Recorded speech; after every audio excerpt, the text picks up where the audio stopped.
Well, different marketers have a different approach toward activation and different definitions of activation, with one consensus that activation is the most effective marketing tool of the modern days, and it delivers on brand building like anything in the marketing campaigns or communication. When it comes to the definition of the brand activation, I have my own definition as well. And when I talk about brand activation, I believe it is basically the interaction of the brand with the consumer in person. And this interaction is based on an idea that is basically relevant to both the brands and the consumers. And when it's relevant to both the brand and consumers, then consumers love to spend their time with that idea, with the delight involved in the whole process.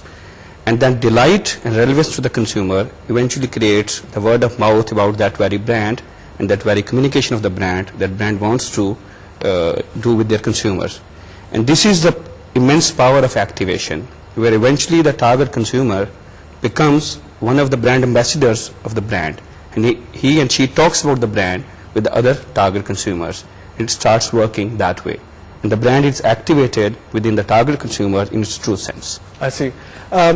We'll give you a view from the brand side as well. We've requested Kashif today.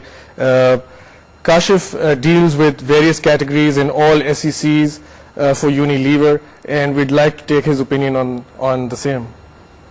Okay, thanks. No, I agree with Qaddafi to a great extent. I think brand activation, in terms of being the most powerful tool, definitely. It is one of the most effective tools available today to create trial usership for your brand, to create switching in favor of your brand, to create that word of mouth, that peer endorsement for your brand. It is, as Qaddafi said, a holistic experience for the consumer that is brought about by your brand. Activation will have specific objectives to deliver for the brand.